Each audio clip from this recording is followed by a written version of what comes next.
Witam Was serdecznie w kanale Okiem Serwisanta. Dzisiaj przybyłem do Chorzowa, do firmy Ciepło24, bo często mnie pytacie, jaki kocioł wybrać. Ja mogę Wam tylko polecić Wiessmana, ale stwierdziłem, że zaczerpnę informacji u kogoś, kto sprzedaje nie tylko Wiessmana i nie tylko zna się na Wiessmanie, żebyście mieli szerszy wybór i jakby więcej dobrej wiedzy. Więc nie przedłużając dalej, zapraszam Was do środka. Porozmawiamy z Michałem, który prowadzi swój własny kanał na YouTubie o tym, jakie urządzenie wybrać. Cześć Michale, fajnie Cię w końcu poznać. Dzięki bardzo. To powiedz krótko moim widzom, czym się zajmujesz i co znajdą moi widzowie na Twoim kanale. Witam Państwa bardzo serdecznie. Nazywam się Michał Gawlikowski. Jak Marcin wspomniał, prowadzę także kanał YouTube, a także sklep internetowy o nazwie ciepło24.pl. Na kanale właśnie staram się przedstawić technikę grzewczą w jak najlepszym sposobie, czyli wytłumaczyć, czym dane produkty się charakteryzują, co należy wybrać, czym się różnią i tak dalej. Marcin przybył. To serwisant wysokiej klasy, ale tylko Wiessmana.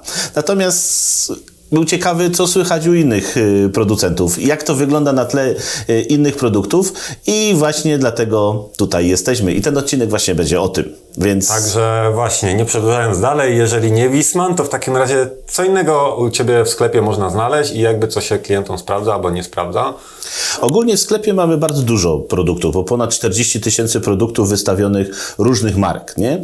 Lecz skupiając się jakby na tej stricte grzewce, czyli na kotłach gazowych, bo to jest jakby bardzo ważny temat, mamy producentów takich jak właśnie Wiessman, ale także Junkers Bosch, Thermet, Weiland, Ariston i wiele innych, tak? I klienci często nam się właśnie pytają, co jest lepsze, co gorsze i tak dalej, więc finalnie nie ma dobrej odpowiedzi, bo każdy producent coś sobie ma. Trzeba sklasyfikować na przykład kocioł gazowy do typu. Okej, czyli nie aż tak ważne według Ciebie jest jaka marka kotła, tylko żeby dobrze dobrać w ogóle jakby konkretny model od danego producenta pod to, co my mamy u siebie w domu, tak? Tak, dokładnie tak. Więc zawsze pytamy się klientów, jaka jest powierzchnia grzewcza do ogrzania, tak? Ile jest łazienek, ile osób jest, czy w tych łazienkach są wanny, czy natryski, czy deszczownice, bo to jakby wszystko ma znaczenie, no nie? I idąc dalej, na przykład mamy mieszkanie od 30 do 150 metrów, bo to ten sam kocioł to wszystko to łapie, więc ważne jest, że jest tam jedna łazienka, czyli my proponujemy klientom kocioł na przykład dwufunkcyjny, bo on na bieżąco wodę produkuje i w Wiessmanie jest na przykład model Vitodens 050. Tak, znamy, lubimy, albo nie lubimy, ale... Bardzo fajny kocioł. Konkurencja ma podobne modele. Junkers ma GC2200, Thermet ma modele z serii Gold, Silver i tak dalej. One bardzo podobnie działają. Jakby do tego samego typu instalacji są. Różnią się troszeczkę ceną, automatyką i tutaj jest to ważne. Zawsze zwracamy uwagę na to, żeby przy wyborze tego urządzenia mieć jakby takie zaplecze, taki backup, czyli właśnie serwisanta, takim jakim jesteś ty. Bo to jak się coś wydarzy z kotłem, a z każdym się może wydarzyć, to właśnie to tak jest. No. I właśnie, żeby mieć to wsparcie, żeby mieć do kogo zadzwonić, żeby się dopytać. Czasami jest bardzo prozaiczna, błahostka, można tak powiedzieć, ta usterka, co na telefon idzie to naprawić albo wcisnąć guzik, zresetować, inne takie pierdoły. Jak sprzedajecie urządzenia, to też staracie się pomóc klientom w razie jakiejś awarii? W sensie, bo dzwonią w ogóle do Was ludzie, którzy kupili kocioł z prośbą o pomoc? Czy raczej to się dzwonią, zadają nam pytania, staramy się im odpowiedzieć, natomiast zawsze sugerujemy, żeby wybrać produkt od dobrego producenta. Czyli żeby zwrócić na to uwagę, żeby był w okolicy serwis. Nie tam 2 miasta dalej, czy 100 kilometrów dalej, tylko że właśnie, żeby był serwis. Więc... Ważna sprawa, co nie? No. dla nas, dla państwa przede wszystkim, to jest według mnie bardzo, bardzo ważne. Nie? Drugą taką kwestią, którą warto zwrócić przy wyborze kotła gazowego, to jest modulacja. Każdy kocioł jest modulowany od jakiejś wartości do jakiejś wartości. Na kanale Ciepło24 mam stworzonych parę właśnie filmów, gdzie tłumaczę właśnie o tej modulacji, dlaczego ona jest ważna. Ponieważ wtedy kocioł dostosowuje się odpowiednio do warunków pracy. Tak, a teraz im nowsze mamy budynki, tym mają mniejsze zapotrzebowanie na ciepło, więc w sumie trzeba mieć jakby jeszcze niższą moc minimalną, czyli właśnie tą modulację, co nie? Tak, tak. I tutaj przy wyborze kotła to ma znaczenie, ale jeszcze ma bardzo duże znaczenie odpowiedni sterownik, regulator do tego.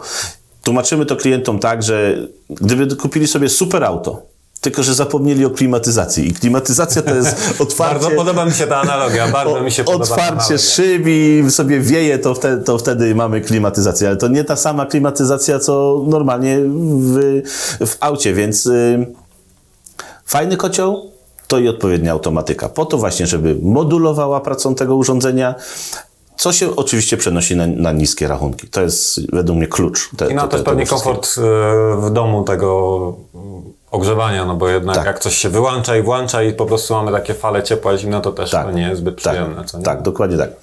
Drugim jakby takim etapem, czyli jakby rodzajem jest na przykład wybór kotła do domu. I to już jest inaczej. Do mieszkania jest inaczej. To jest kocioł mieszkanie to jest jedna łazienka z reguły, a jeśli chodzi o kotły do domów, to tam już są 2 łazienki. Tam jest 4 osoby mieszka, 5 osób mieszka. I tutaj też zwracamy uwagę, że tutaj należy wybierać kocioł jednofunkcyjny i do tego wymiennik na ciepłą wodę użytkową. One są różnej konstrukcji. Także stworzyłem taki film właśnie, który pokazuje różnice w zbiornikach na wodę, w tych wymiennikach na ciepłą wodę użytkową, że są emaliowane, ze stali nierdzewnej, z wężownicą, zbiornik w zbiorniku. To bardzo dobrze, bo właśnie to jest tych opcji, które możecie sobie wybrać jakby jest tyle, że no później jest problem, co w końcu z tego menu wybrać. Co wybrać? Jakby staram się na kanale pokazywać właśnie różnice. Czyli za co warto zapłacić, a za co nie, że tu jest więcej lat gwarancji, tu jest mniej lat gwarancji, tutaj się wypłukuje kamień, brak bakterii, legionelli i tego typu. Czyli ogólnie staram się to wszystko wytłumaczyć, że czasami warto zapłacić więcej, bo niesie to za sobą dodatkowe korzyści. Nie? Właśnie super. To jest jakby nasz cel. Nie? No. Okej, no to czyli mamy już wybraną... Wiemy już, że marka nie jest aż tak super ważna, bardziej jest ważne, żeby wybrać dobry kocioł do dobrej instalacji. Później mamy, jeżeli to jest dom, no to trzeba wybrać właśnie jakiś zbiornik. Tu mamy film, który nam w tym pomoże. Tak. Czy są jeszcze jakieś problemy, z którymi przychodzą do Ciebie Twoi klienci? Czy się psują? Ale to wtedy, która marka się najbardziej psuje, tak? I czy serwis jest drogi, ale wtedy no jednak mówimy, to proszę zadać pytanie serwisantowi, bo my też wiemy, to trzeba by zapytać producenta. Niestety, no, znaczy to w sumie to raczej chyba nie wyląduje, no nie ma takich, nie dostaniemy tych informacji. W sensie no, to dokładnie, tak naprawdę dokładnie tak. Wie, co się w jakiej stopniu psuje. No więc zawsze tłumaczymy, że trzeba dbać o kocioł, robić przeglądy i wtedy to urządzenie będzie długo pracować, tak? Można zastosować jakiś zmiękczacz do wody, żeby pomóc, różne filtry magnetyczne. I to u Ciebie w sklepie można to kupić. Tam wszystko tak jest. Wszystko tak, jakby potrzebne. Tak. Bo pamiętajmy, że kocioł to jest jakby sam silnik, a my chcemy mieć jakby całe auto, no więc warto też nie zapomnieć o hamulcach, klockach do tych hamulców i tak dalej, bo to nam wszystko jest potrzebne. Więc super, że można u Ciebie to jakby kompleksowo kupić, rozumiem. Dokładnie tak. Kolejną rzeczą, która ostatnio się pojawiła i też nurtuje mnie cały czas to pytanie, a też chciałem właśnie Państwu to zasugerować. Pojawiły się pompy ciepła. Jakieś 3 lata temu. Wtedy był taki większy boom. Dokładnie. Pompy ciepła to już są od 20 lat, tylko że wtedy jakby mamy coś takiego, co już przyszło pod strzechy, można by powiedzieć, bo się pojawiło wszędzie. Przyszło za fotowoltaiką i dosłownie pukano do naszych drzwi, żeby nam zamontować pompę ciepła. Dokładnie tak. I co o tym sądzisz? No i właśnie jest dużo różnych zdań i tak dalej. Byłem ostatnio na targach w Warszawie, takie Hitting Tech, pierwsza edycja i zrobiłem sobie taką ankietę krótką. Też właśnie zrobiłem o tym film, można zobaczyć na naszym kanale i zadałem ekspertom, którzy się tam jakby wystawiali, co sądzą o tym. I różne były zdania. Natomiast ja mam jakby też swoje. No to jaki był wynik tej ankiety, bo mnie to ciekawi. Wynik ankiety jest w filmie, zapraszam do niego. Nie udało mi się go pociągnąć zajętej, ale no to... dokładnie, więc zapraszam. Natomiast ja mam też swoje zdanie na ten temat. I teraz tak. Pompy ciepła według mnie to jest bardzo dobre urządzenie i one nadaje się do domów, gdzie jest wszystko na niskim parametrze, czyli podłogówka. Jeśli łączymy to z fotowoltaiką, to jeszcze lepiej, ponieważ mamy generowany prąd z paneli fotowoltaicznych, a pompa co? Zużywa prąd, tak?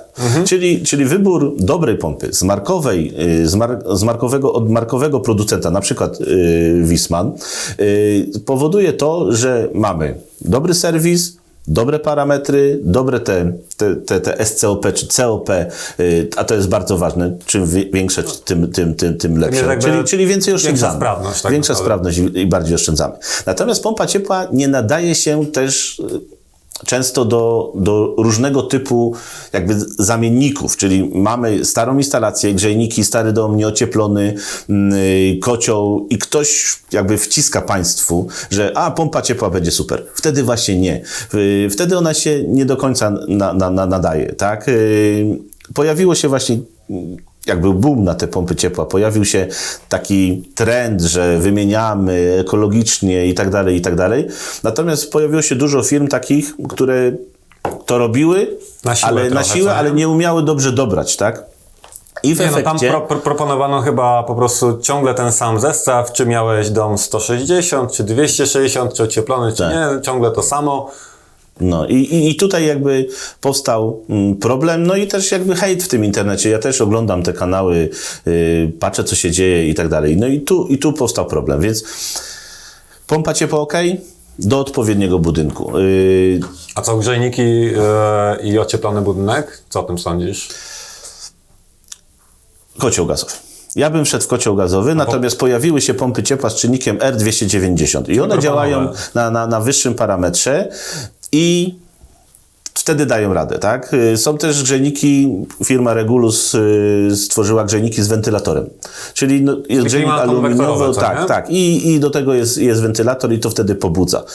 Są różnego jakby sposoby na obejście tego, tak? Ale nie jest to takie hobby jak po prostu przy kotle gazowym, który jakby zamontujemy zawsze, w każdej instalacji praktycznie nam się sprawdzi. Czyli jakby podsumowując tą moją wypowiedź, jeśli mamy do wymiany i mamy stary dom, starą instalację, to ja bym dalej wymieniał to na kocioł gazowy. Jest tańszy i na pewno się sprawdzi. Natomiast jeśli budujemy nowy dom, mamy duży budżet, to tak, pompa ciepła tak. Możemy jeszcze miks zrobić, czyli zastosować pompę ciepła i stworzyć tak zwaną hybrydę. Czyli dołożyć kocioł do tej pompy ciepła. I wtedy mamy takie piękne kombo, nie? Tylko to jest kwestia budżetu, bo to już jest spory jak nie wiadomo o co chodzi, to chodzi o pieniądze, bo jednak to już będzie kosztować 70 tysięcy plus. Więc jeśli Państwo chcą się dowiedzieć różne rzeczy, to zapraszam na kanał. My staramy się być ekspertami tutaj w tej technice grzewczej i właśnie po to też tworzymy takie treści i super, Marcin, że mnie odwiedziłeś, że mogłem się wypowiedzieć na Twoim kanale na ten temat, co sądzę o różnych jakby typach instalacji. Nie? No fajnie było też to zobaczyć właśnie od kogoś, kto nie jest tylko jakby przyklejony do jednej marki, że tak powiem. U mnie to wynika z tego, że po prostu ja to naprawiam, więc łatwiej naprawiać jedną rzecz, którą po prostu człowiek już bardzo dobrze zna. Natomiast przy sprzedaży to już nie jest wcale takie wymagane, wręcz jakby lepiej mieć szerszą paletę, bo nie u każdego producenta znajdziemy dokładnie coś, co nam będzie idealnie odpowiadać. Dokładnie. Wtedy jakby super, że tworzysz właśnie te treści na YouTubie, które właśnie są tak bardziej szeroko i pozwalają Tobie właśnie, mój drogi widzu, jakby wybrać coś nie tylko od tego Wiessmanna, który jest bardzo spoko, natomiast nie jest jedyny, jakby nie oszukujmy się. No tak. Więc jeżeli mielibyście jakieś pytania odnośnie innych producentów, czy w ogóle jakby czegoś bardziej szeroko związanego z ogrzewaniem, to chętnie nagramy coś wspólnie znowu, bo Tak, jakby ja, bardzo. tak jak mówię, znam się bardzo dobrze na Wismanie, ale to nie oznacza, że się całkowicie zamykam na niego, więc piszcie w komentarzach, a my chętnie coś dla Was zrobimy. Jeśli chcieliby Państwo też zerknąć na kanał Ciepło24, to także zapraszam. Można subskrybować i Marcina, i mnie, i wtedy będą mieli Państwo całą gamę różnych produktów z różnych jakby źródeł. Mój kanał jest taki bardziej handlowy, natomiast Marcina jest bardzo taki techniczny, więc połączenie tego naprawdę może Państwu dużo pomóc, a my wspólnie właśnie chcemy Państwu pomóc. Dzięki wielkie za dzisiejszy odcinek. Dzięki Marcin. Do zobaczenia. Trzymajcie się ciepło. Hej.